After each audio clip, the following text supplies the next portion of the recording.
Hello, America. I'm Erick Erickson. These are the 4 things you need to know this afternoon before you get home from work. 4 stories largely disjointed today across the board, from the economy to global politics to history. In fact, it is September 17th, and that means it's the 238th anniversary of the American Constitution.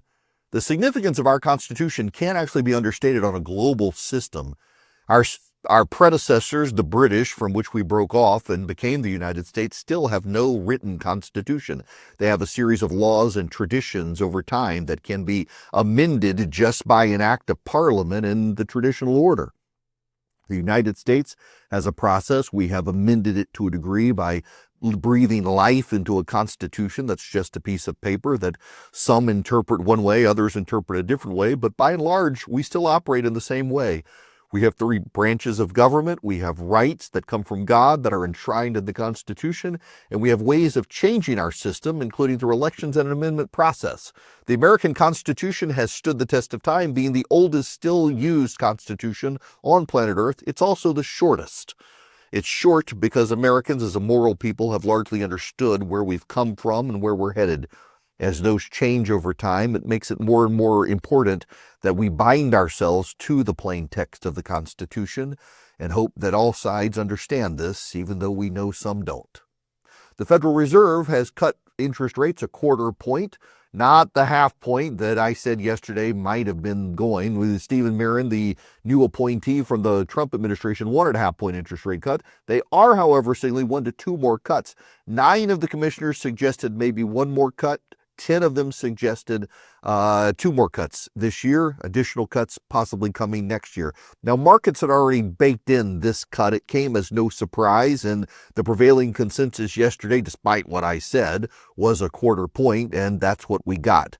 We'll see where we go from here and what it does to the economy. They did note inflation continues to be higher. They're worried about unemployment.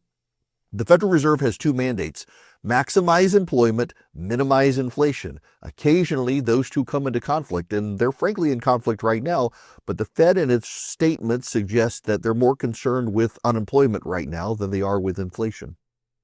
President Trump has been welcomed to the UK by King Charles at Windsor Castle. The president let it be known that he actually preferred Windsor Castle to Buckingham Palace. Buckingham Palace is undergoing major renovations right now, so even the royal family is not there except to take meetings in some rooms. The king himself prefers to stay at Clarence House down the street from Buckingham Palace. The president, while being there, is having to grapple with a dispute with the European leaders, including Great Britain, on how to handle Russia. The U.S. told the European Union that the U.S. would be happy to impose more sanctions on Russia. In fact, there's legislation in Congress to expand those sanctions right now, pending what Donald Trump wants to do.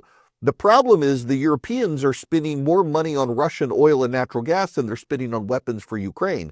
The president has said if the Europeans are actually serious about helping Ukraine, they've got to stop giving so much money to Russia. If they'll agree to that, he'll agree to impose new sanctions on the Russians. It's telling that the Europeans have not figured out a compelling response to the president and his logic. And by the way, it is logical.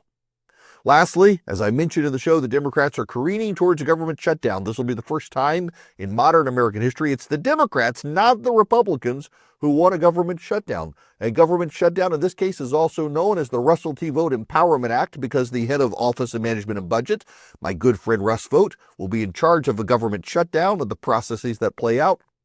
I don't think the Democrats are thinking that far ahead. This comes because the Democratic base wants the Democrats to fight, and the Democratic base has concluded that a fight with the president over a shutdown is the best way to move forward. Probably not a lot of wisdom in that move, but they're not going to be dissuaded by that. This will be interesting to see how it plays out. I'm Erick Erickson. These are the 4 things you need to know this afternoon before you go home. It's the 238th anniversary of the American Constitution. Interest rates have been cut by 1/4 point by the Fed. The president's in Great Britain, and the Democrats are cheering on for the first time in modern history a government shutdown. You guys stay informed out there. Please stay engaged in the process, and above all else, please keep the faith.